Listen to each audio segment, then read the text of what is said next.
जय हिंद बच्चों। जैसा कि आप लोगों को पता है, थंबनेल में दिख रहा है ना, class 10 chemical reactions and equation सबसे जरूरी एग्जाम से पहले ही देखना है। इस वीडियो को एग्जाम से पहले ही देखना है, क्योंकि इस वीडियो में एग्जाम में आने वाले वे सभी महत्वपूर्ण क्वेश्चनों को लाया गया है जो चैप्टर 1 की केमिकल रिएक्शन एंड इक्वेशन में है और एग्जाम में बार बार पूछे गए हैं और आगे अधिक पूछे जाने की संभावना है। इसलिए वीडियो को लाइक करके चैनल को अभी सब्सक्राइब कर ले, ताकि ऐसे मजेदार वीडियो आपको समय से मिलता रहे। तो बिना देरी के हम लोग वीडियो को स्टार्ट करते हैं और देखते हैं क्या क्या क्वेश्चन है। लास्ट वाले क्वेश्चन तो और वेरी वेरी इंपॉर्टेंट है, जो बिल्कुल एग्जाम में देखने को तत्काल ही मिलते हैं। ठीक है, शुरू करते हैं। पहला ही प्रश्न क्या है? रासायनिक अभिक्रिया की परिभाषा लिखिए। रासायनिक इक्वेशन नाम है केमिकल रिएक्शन, तो ये जरूरी है, जाहिर सी बात है कि रासायनिक अभिक्रिया की परिभाषा पूछ भी सकता है और पूछता भी है। तो क्या होगा उत्तर इसका? जब एक या एक से अधिक पदार्थ आपस में क्रिया करके नए गुणों वाले नए पदार्थ बनाते हैं। जब एक या एक से अधिक पदार्थ आपस में क्रिया करके नए गुणों वाले नए पदार्थ बनाते हैं, तो इस प्रक्रिया को रासायनिक अभिक्रिया कहते हैं। उदाहरण समझिए। उदाहरण क्या है? CaO calcium oxide plus H2O जब क्रिया करता है तो calcium hydroxide Ca bracket under OH का होल ट्वाइस। ठीक है, यह इसका उदाहरण है। बच्चों, एग्जाम में कोई प्रश्न लिखेगा, कोई भी डिफिनेशन लिखेगा, तो उसका उदाहरण जरूर लिखेगा, क्योंकि बिना उदाहरण के केमिस्ट्री में नंबर नहीं मिलने वाला। ठीक है, इसलिए आप लोग जाहिर सी बात है कि उदाहरण याद कर लीजिए, और उदाहरण इस वीडियो में जो लाए हैं वो बिल्कुल आसान आसान है। ठीक है, और आसानी से याद भी हो सकता है। ठीक है, आगे बढ़ते हैं। प्रश्न संख्या 2 का पूछेगा, रासायनिक अभिक्रिया होने के संकेत लिखिए। रासायनिक अभिक्रिया के होने के संकेत लिखिए। कोई उस चार को संकेत पूछ लेगा, ये कोई चार संकेत बताइए रासायनिक अभिक्रिया हो रही है कि नहीं हो रही है। तो आप उत्तर में क्या लिखेंगे? रंग में परिवर्तन। यदि किसी रिएक्शन में रंग में परिवर्तन हो रहा है तो इसका मतलब रासायनिक अभिक्रिया हो रही है। दूसरा में क्या लिखेंगे? गैस का उत्सर्जन, यानी कि क्रिया गैस, कोई गैस निकल रही है, इसका मतलब रिएक्शन हो रहा है। ताप का उत्सर्जन या अवशोषण, यानी कि एनर्जी आपका निकल रही है या तो एनर्जी अवशोषित हो रही है, इससे मतलब यह भी पता चलता है कि क्रिया हो रही है। अवक्षेप का बनना, अवक्षेप बन रहे हैं, इसका मतलब रिएक्शन हो रहा है। गंध में परिवर्तन आ रहा है तो रिएक्शन हो रहा है। तो अब 3 2 5, यानी कि हम 5 लिखवा दिए हैं, इसमें से कोई 4 2 कुछ भी पूछ सकता है। ठीक है, तो ये इंपॉर्टेंट है। आगे बढ़ते हैं, नेक्स्ट क्वेश्चन देखते हैं। क्वेश्चन नंबर 3, रासायनिक समीकरण क्या है? इंपॉर्टेंट क्वेश्चन है बच्चों। अभी देखिए, हर एक क्वेश्चन में उदाहरण लाया हूँ, बिल्कुल आसान आसान उदाहरण है, हर एक क्वेश्चन में आपको देखने को मिलेगा। तो उत्तर हो जाएगा इसका, किसी रासायनिक अभिक्रिया को संकेतों एवं रासायनिक सूत्रों की सहायता से व्यक्त करने को रासायनिक समीकरण कहते हैं। रिपीट कर दे क्वेश्चन को, चलिए रिपीट कर देते हैं। प्रश्न क्या था? रासायनिक समीकरण क्या है? तो उत्तर क्या हो जाएगा इसका? किसी रासायनिक अभिक्रिया को संकेतों एवं रासायनिक सूत्रों की सहायता से व्यक्त करने को रासायनिक समीकरण कहते हैं। उदाहरण के तौर पर क्या लिखेंगे? CaCO3 calcium carbonate, calcium ऑक्सीकार्बोनेट। ठीक है, CaO यानी calcium oxide plus CO2 gas निकलता है। ठीक है, जब CaCO3 की क्रिया होगी तो CaO यानी कैल्शियम ऑक्साइड बनेगा और CO2 गैस निकलेगी। ठीक है, बिल्कुल आसान एग्जाम्पल है ना। आगे बढ़ते हैं, नेक्स्ट क्वेश्चन को देखते हैं। प्रश्न संख्या 4, संतुलित रासायनिक समीकरण किसे कहते हैं? शायद ही कोई सेट होगा जिसमें संतुलित रासायनिक समीकरण न पूछा हो। या तो क्वेश्चन ही पूछ लेगा, या तो संतुलित रासायनिक समीकरण संतुलित करने के लिए कहेगा। तो क्या होगा उसका उत्तर इसका? जिस रासायनिक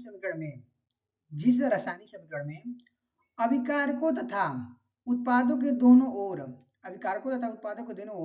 तत्वों के परमाणुओं की संख्या समान हो, उसे संतुलित रासायनिक समीकरण कहते हैं। ठीक है, क्या होना चाहिए? अभिकारक तथा उत्पादों की दोनों ओर, यानी ये देखिए, यह रहा आपका अभिकारक, यह रहा आपका उत्पाद, दोनों ओर तत्वों के परमाणु की संख्या समान होनी चाहिए। संतुलित रासायनिक समीकरण क्या कहता है? अभिकारक तथा उत्पादों के दोनों ओर तत्वों की परमाणु की संख्या समान होनी चाहिए। देखिए यहाँ पर Ca एक है, इधर Ca भी एक है, O यहाँ पर एक है, यहाँ पर एक, दो O है, यहाँ पर भी O का होल ट्वाइस, यानी ऑक्सीजन 2 यहाँ पर भी है, हाइड्रोजन 2 है, हाइड्रोजन भी 2 है, यानी कि समीकरण संतुलित है। यह जो समीकरण है वो संतुलित समीकरण है। ठीक है, बिल्कुल आसान क्वेश्चन, एग्जाम्पल है ना। आप डिफिनेशन लिख देंगे और एग्जाम्पल नहीं लिखेंगे तो आपको आधा ही नंबर मिलेगा। सच बता रहा हूँ बच्चों। अगर किसी क्वेश्चन मानिए क्वेश्चन नंबर 4 लिख दिए आप, एकदम बढ़िया से लिख दिए प्रॉपरली, और उदाहरण नहीं लिखे, तो आपको बहुत कम नंबर, यानी कि आधा नंबर ही मिलेगा। तो इसलिए आप लोग यह उदाहरण भी याद करते रहिए। आगे और इंपॉर्टेंट क्वेश्चन आगे बढ़ते हैं। द्रव्यमान संरक्षण का नियम लिखिए, कई बार पूछ लिया है। द्रव्यमान संरक्षण का नियम कई बार एग्जाम में आ जाता है कि द्रव्यमान संरक्षण का नियम लिखिए। तो क्या कहता है, केमिस्ट्री में द्रव्यमान संरक्षण का कहता है, किसी रासायनिक क्रिया में, किसी रासायनिक क्रिया में न तो द्रव्यमान का सृजन न तो द्रव्यमान का सृजन होता है और न ही द्रव्यमान का नाश। यानी कि किसी रासायनिक क्रिया में न तो द्रव्यमान उत्पन्न होता है और न ही उसका नष्ट किया जा सकता है। तो इस क्रिया को क्या कहते हैं हम लोग, द्रव्यमान संरक्षण का नियम कहते हैं। द्रव्यमान संरक्षण का नियम क्या कहता है, द्रव्यमान को न तो उत्पन्न किया जा सकता है और न ही नष्ट किया जा सकता है। उसी को रासायनिक भाषा में किस तरह लिखेंगे, किसी रासायनिक क्रिया में न तो द्रव्यमान का सृजन होता है और न ही द्रव्यमान का नाश होता है। आगे बढ़ते हैं, नेक्स्ट क्वेश्चन। संयोजन क्रिया की परिभाषा उदाहरण सहित लिखिए। देखिए आप प्रश्न भी आ गया, उदाहरण सहित लिखिए। इतना सिंपल लैंग्वेज में शायद ही आपको कहीं देखने को मिलेगा, इतना सिंपल लैंग्वेज में परिभाषा शायद ही आपको कहीं देखने को मिलेगा।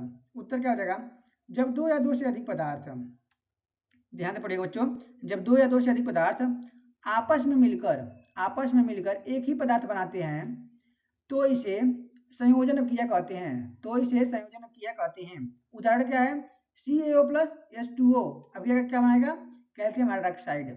कैल्शियम ऑक्साइड प्लस और जल मिलकर क्या बनेगा, कैल्शियम हाइड्रोक्साइड। ठीक है, किसी भी ऑक्साइड में जब जल की क्रिया होती है, यहाँ से एक और टॉपिक क्लियर कर लीजिए।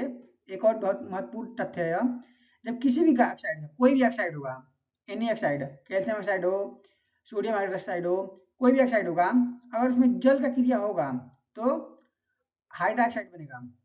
कोई भी ऑक्साइड में अगर जल की क्रिया होगी तो हाइड्रोक्साइड का निर्माण होगा। ठीक है, ये आप लोग क्लियर कर लीजिएगा। आगे बढ़ते हैं, नेक्स्ट क्वेश्चन। अपघटन क्रिया क्या है, उदाहरण दीजिए। देखिए हर हर क्वेश्चन में उदाहरण जरूर पूछ रहा है। उदाहरण तो आपको बहुत विशेष ध्यान जरूर देना है, डिफिनेशन भी ध्यान दीजिए और उदाहरण बिल्कुल याद कर रखिएगा आप लोग।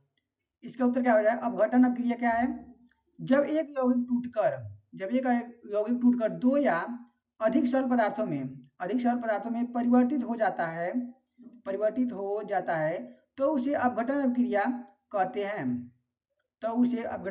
हैं। यह क्रिया विद्युत के साथ भी हो सकती है। तो विद्युत के साथ होगी तो क्या हो जाएगी, विद्युत अपघटन। जब कोई यौगिक विद्युत की उपस्थिति में दो या दो से अधिक सरल पदार्थों में टूटेगा तो उसे विद्युत अपघटन कहेंगे। दो क्वेश्चन क्लियर हो गए यहाँ से। अपघटन क्या होता है, जब एक यौगिक टूटकर दो या दो से अधिक सरल पदार्थों में परिवर्तित हो जाता है उसे अपघटन क्रिया कहते हैं। उदाहरण क्या है इसका, CaCO3 CaO और CO2 में टूट रहा है। कैल्शियम ऑक्साइड और कैल्शियम कार्बन डाइऑक्साइड में टूट रहा है। तो यही क्रिया टूटने की क्रिया, यानी कि दो या दो से अधिक सरल पदार्थों में टूटने की क्रिया ही अपघटन कहलाती है। यही क्रिया अगर विद्युत की उपस्थिति में होगा तो विद्युत अपघटन हो जाएगा। ठीक है, आगे बढ़े, चलिए आगे बढ़ते हैं। विस्थापन क्रिया को उदाहरण सहित समझाइए। बच्चों क्वेश्चन जो है बिल्कुल आसान है और बिल्कुल सही से, मतलब जो आंसर है इसका बिल्कुल सिंपल लैंग्वेज में है। इतना सिंपल लैंग्वेज में शायद आप लोग नोट्स भी नहीं बनाए होंगे, जितना सिंपल लैंग्वेज में हम इसका आंसर लाए हैं और प्रॉपर पूरा नंबर मिलने वाला। ऐसा नहीं कि आप बस ऊपर वाला लिख देंगे और नीचे वाला नहीं लिखेंगे, उदाहरण नहीं लिखेंगे तो नंबर मिलेगा, पूरा नंबर नहीं मिलेगा। तब आधा ही नंबर मिलेगा। अगर उदाहरण नहीं लिखेंगे आप, अगर ये उदाहरण आपको नहीं लिखते हैं डिफिनेशन के बाद तो आपको आधा ही नंबर मिलेगा। तो कोशिश कीजिए कि ये पूरा उदाहरण याद हो। और उदाहरण भी जो हम लाए हैं वो बिल्कुल आसान है, एकदम कोई भी कठिन नहीं, इसमें कोई भी उदाहरण कठिन नहीं है। ठीक है, तो आसानी से याद हो सकता है। तो विस्थापन क्रिया को उदाहरण से समझाइए, तो क्या हो जाएगा इसका उत्तर, जब कोई अधिक क्रियाशील तत्व किसी कम क्रियाशील तत्व को उसके यौगिक से हटा देता है तो उसे विस्थापन क्रिया कहते हैं। विस्थापन मतलब क्या होता है, मतलब कोई ताकतवर आदमी होगा वह अपने से कमजोर आदमी को मार के हटा देगा। तो वही कह रहा है, जब कोई अधिक क्रियाशील तत्व, यानी कि जो अधिक एक्टिव तत्व होगा वह अपने से कमजोर तत्वों को, कम क्रियाशील तत्वों को हटाकर उसके स्थान पर वह स्वयं आ जाएगा। जैसे जेडियन है जो वह कापर से अधिक क्रियाशील है, जेडियन जो है यहाँ पर जिंक, वो कापर से अधिक क्रियाशील है। तो जिंक ने कापर को हटाकर कापर का स्थान स्वयं ले लिया, कापर का स्थान स्वयं ले लिया और कापर को साइड कर दिया, कहा तू हट, तू कमजोर है, तू हट। वो बोलते हैं ना ताकतवर का ही राज होता है। यहाँ पर देखिए जिंक ताकतवर था, जिंक है जो ताकतवर है और वहाँ पर उसका राज है, यहाँ पर देखिए। ठीक है, समझ में आ गया ना?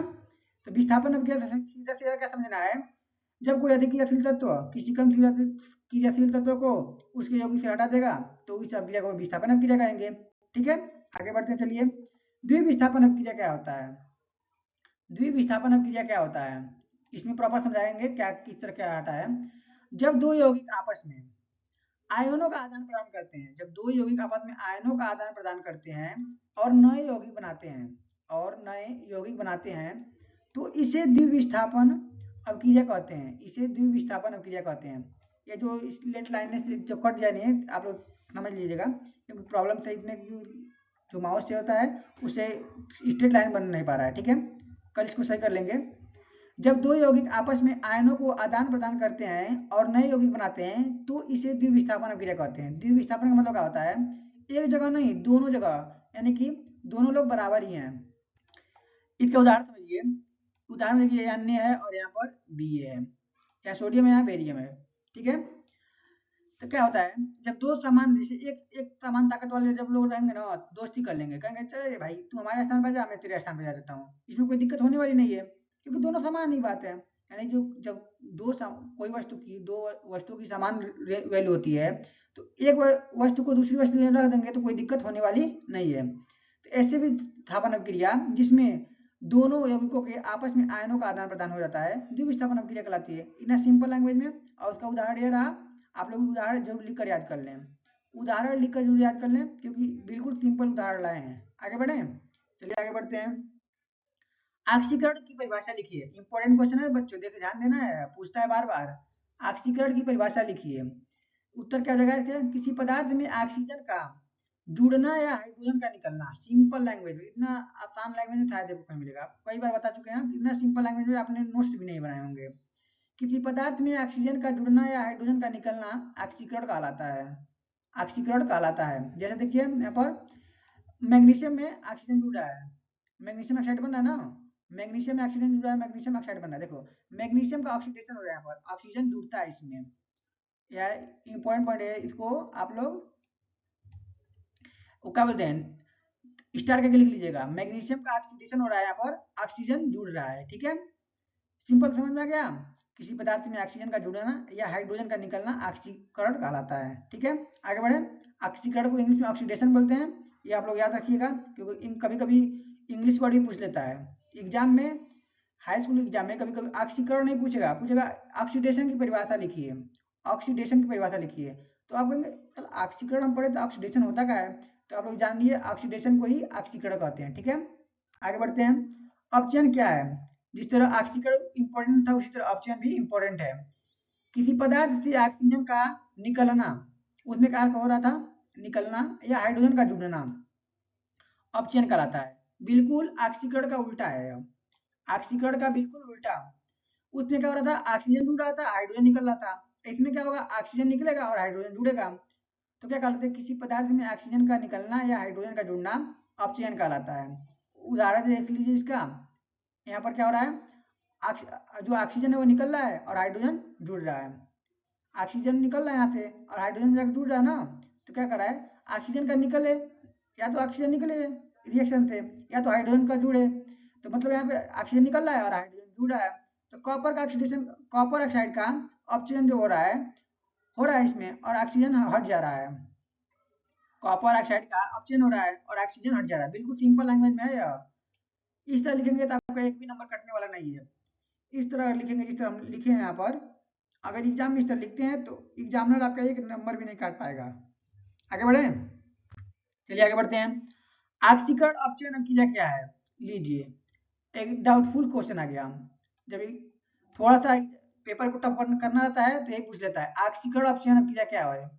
सीधा सीधा आप रेडॉक्स अभिक्रिया नहीं पूछ रहा है।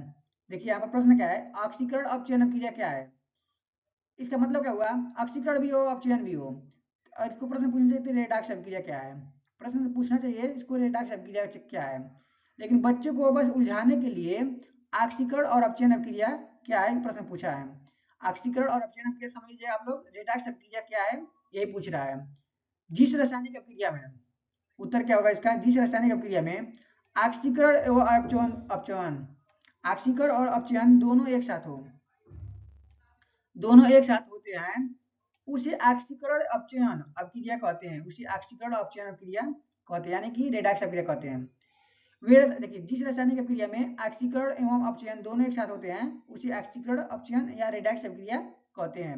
उदाहरण देख लीजिए, बिल्कुल सिंपल लैंग्वेज में है उदाहरण, उदाहरण बिल्कुल सिंपल लैंग्वेज में है, आप लोग इसको उदाहरण को लिख दीजिए। देखिए यहाँ पर क्या हो रहा है, जिंक ऑक्साइडाइज हो रहा है, जिंक ऑक्सीडाइज हो रहा है, जिंक में ऑक्सीजन जुड़ रहा है और कॉपर रिड्यूस हो रहा है, कॉपर से इलेक्ट्रॉन निकल जा रहे हैं, ठीक है, कॉपर साइड निकल जा रहा है, ऑक्सीकरण भी हो रहा है इसमें और अपचयन भी हो रहा है, ठीक है। तो आप लोग उदाहरण को जरूर से याद कर लीजिएगा। आगे बढ़ते हैं, संक्षारण क्या है, इंपॉर्टेंट क्वेश्चन बच्चों, ये भी इंपॉर्टेंट क्वेश्चन है, बार बार पूछा है एग्जाम में, बार बार पूछा है, संक्षारण क्या है, कोरोजन इसी को बोलते हैं ना, हाँ कोरोजन ही बोलते हैं। धातु को वायु नमी एवं अन्य रसायनों के प्रभाव से धीरे धीरे नष्ट होना संक्षारण कहलाता है। यानी कोई भी धातु वायु नमी या अन्य रासायनिक प्रभाव से धीरे धीरे नष्ट हो रहा है तो उसी क्रिया का कहेंगे हम लोग संक्षारण क्रिया कहेंगे, ठीक है। तो सिंपल है ये, इतना सिंपल में शायद आपको कहीं मिलने का देखने को, देख लीजिए, धातु का वायु नमी एवं अन्य रसायनों के प्रभाव से धीरे धीरे नष्ट होना संक्षारण कहलाता है। आगे बढ़े, आसान क्वेश्चन है और इम्पोर्टेंट है, ऐसा नहीं कि आसान है तो मत याद करो, अरे इम्पोर्टेंट है, इसे याद करो आसानी से, अभी लिख कर याद कर लो इसे।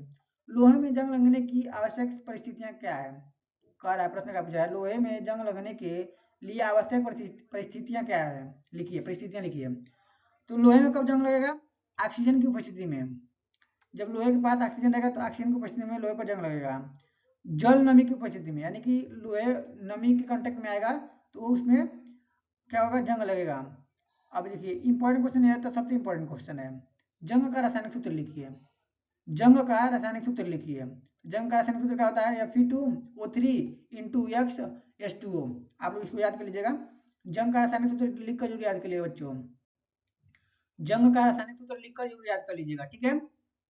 आगे बढ़ते हैं, संक्षारण रोकने के दो उपाय लिखिए, एक नंबर क्वेश्चन है यह, दो उपाय पूछा था, नहीं 2 नंबर का, एक पूछता तो 1 नंबर, संक्षारण को रोकने के दो उपाय लिखिए, क्या होगा, पेंट या तेल लगाकर, संक्षारण को रोकना है तो पेंट या तेल लगाएंगे, ठीक है। गैल्वेनीकरण, गैल्वेनीकरण द्वारा, यानी कहने मतलब क्या है, कम सक्रिय धातु को अधिक सक्रिय धातु को ले चढ़ाया जाता है, चांदी का पर चढ़ाना होता है ना, वही कर रहे, चांदी की पर चढ़ाकर, कम सक्रिय धातु की परत अधिक सक्रिय धातु पर चढ़ाकर उसको क्या करते हैं, संक्षारण से रोकने के लिए करते, क्या बोलते हैं, मतलब संक्षारण रुक सके, कांटेक्ट डायरेक्ट कांटेक्ट में नहीं आएगा, जब लोहे के ऊपर कोई पेंट या तेल लगा देंगे तो वो नमी के कांटेक्ट में डायरेक्ट नहीं आएगा, तो इसलिए वो संक्षारित नहीं होगा, और जब संक्षारित नहीं होगा तो लंबे समय तक टिकेगा, ठीक है। आगे बढ़ते हैं, ऊष्मा क्षेपी अपक्रिया क्या है, ये भी इंपॉर्टेंट क्वेश्चन है। इस वीडियो में जितने भी क्वेश्चन लाया हूँ चैप्टर 1 से इसके बाहर कुछ पूछने वाला नहीं है, चैप्टर 1 से इसके बाहर बोर्ड एग्जाम में कुछ आने वाला नहीं है। ऊष्मा क्षेपी अपक्रिया क्या है, जिस रासायनिक अपक्रिया में, उत्तर देखिए, जिस रासायनिक अपक्रिया में ऊष्मा निकलती है उसे ऊष्माक्षेपी अपक्रिया कहते हैं। इतना सिंपल लैंग्वेज आप लिखे हैं, आपने ऊष्माक्षेपी अपक्रिया को इतना सिंपल लैंग्वेज लिखा था, जिस रासायनिक अपक्रिया में ऊष्मा निकलती है उसे ऊष्माक्षेपी अपक्रिया कहते हैं। अब इसको लिखेंगे तो ना आधा ही नंबर मिलेगा, लेकिन जब पूरा नंबर पाना है तो आपको यह लिखना बहुत जरूरी है, यह जो रिएक्शंस है इसको लिखना बहुत जरूरी है। CH4 प्लस 2O2 जब क्रिया करेगा तो बना है CO2 गैस बनाएगा और 2H2O बनाएगा और हीट निकलेगी, ठीक है, हीट निकलेगी, यही क्रिया कहलाती है ऊष्माक्षेपी अपक्रिया, जिसमें ऊष्मा निकलती हो। आगे बढ़े, ऊष्माशोषी अपक्रिया, ये भी इंपॉर्टेंट क्वेश्चन है, जो भी क्वेश्चन लाया हो बच्चों ना इंपॉर्टेंट ही है, जितने भी क्वेश्चन लाया हूँ इस वीडियो में वो सब इंपॉर्टेंट ही है, ये मत सोचिएगा कि ये इंपॉर्टेंट है नहीं है, जितने भी क्वेश्चन है सब इंपॉर्टेंट ही लाया हूँ, और चैप्टर 1 से बोर्ड एग्जाम में इससे बाहर कुछ आने वाला नहीं है। अगर इतना तैयार कर लिए हैं तो समझ लीजिए आपकी तैयारी अच्छी हो चुकी है। जिस रासायनिक अपक्रिया में ऊष्मा अवशोषित हो, जिस रासायनिक अपक्रिया में ऊष्मा अवशोषित होती है उसे ऊष्माशोषी अपक्रिया कहते हैं, उसे ऊष्माशोषी अपक्रिया कहते हैं। फिर समझिए, जिस रासायनिक अपक्रिया में क्रिया करने के लिए हमको ऊष्मा देना पड़े, यानी कि एक्स्ट्रा एनर्जी देना पड़ता है, उसे ऊष्माशोषी अपक्रिया कहेंगे, ठीक है। इतना सिंपल लैंग्वेज लिख लिया ना आप लोग। चलिए अगला प्रश्न देखते हैं, सब लिख कर याद कर लीजिए बच्चों, अधिक नंबर पाना है बोर्ड एग्जाम में तो सब लिख कर याद कर लीजिएगा, क्योंकि प्रतिदिन, और चैनल को सब्सक्राइब जरूर कर लें, क्योंकि प्रतिदिन ऐसे ही हर चैप्टर के मजेदार क्वेश्चन का एक एक वीडियो आने वाला है, हर चैप्टर के मजेदार क्वेश्चन का एक एक वीडियो आने वाला है, तो चैनल को सब्सक्राइब करके बेल आइकन को जरूर क्लिक कर ले, ताकि सबसे पहले वीडियो आप देखिए और बोर्ड एग्जाम से पहले देखिए और तैयारी और बेटर कीजिए अपना ही। श्वसन को ऊष्माक्षेपीय क्रिया क्यों कहते हैं? लीजिए आगे इंपॉर्टेंट क्वेश्चन है अभी, यह 3 नंबर में पूछ सकता है। श्वसन को ऊष्माक्षेपीय क्रिया क्यों कहते हैं? क्योंकि श्वसन की प्रक्रिया में ऊर्जा उत्पन्न होती है। श्वसन की जो प्रक्रिया होती है उसमें ऊर्जा उत्पन्न होती है, इसलिए इसलिए ऊष्माक्षेपीय क्रिया कहते हैं। यानी कि ऊष्माक्षेपीय का उदाहरण क्या था, हम लोग पढ़े थे परिभाषा, जिसमें उत्सर्जित यानी ऊष्मा निकले। तो श्वसन की क्रिया में क्या हो जाए, ऊर्जा उत्पन्न होती है, इसलिए इसे ऊष्माक्षेपीय क्रिया कहते हैं। आगे बढ़े, 20वां नंबर क्वेश्चन क्या है, श्वसन का संतुलित रासायनिक समीकरण लिखिए। लीजिए आ गया ना, आप लोग सोच रहे थे ना उसमें एग्जाम्पल क्यों नहीं है, यहाँ पर एग्जाम्पल उसका। श्वसन का संतुलित रासायनिक समीकरण लिखिए, यह रहा उसका उत्तर C6H12O6 प्लस 6O2। 6O2, तो जब क्रिया करेगा तो क्या बनेगा 6CO2 plus 6H2O plus energy. ठीक है, 6H2O प्लस एनर्जी। तो आप लोग कोशिश कीजिए कि पूरे क्वेश्चन को लिखकर आप आसानी से तैयार कर लीजिए। Thanks for full watching video, यानी पूरा वीडियो देखने के बहुत बहुत धन्यवाद। और ऐसे ही अगर चाह रहे हैं कि प्रतिदिन आपको मजेदार वीडियो मिलते रहे हर चैप्टर का अलग अलग टॉपिक का, तो वीडियो को लाइक करके चैनल को सब्सक्राइब कर लें और बेल आइकन को जरूर क्लिक करें। और कमेंट में बताइए कि क्या फिजिक्स का भी आपको इसी तरह का चाहिए वन शॉट, एक चैप्टर का वन शॉट, तो हम फिजिक्स का भी बनाएंगे, लेकिन केमिस्ट्री का भी बना रहे हैं फिलहाल। ठीक है, तो आप लोग कमेंट जरूर कीजिएगा। मिलते हैं नेक्स्ट वीडियो में, तब तक के लिए जय हिंद जय भारत।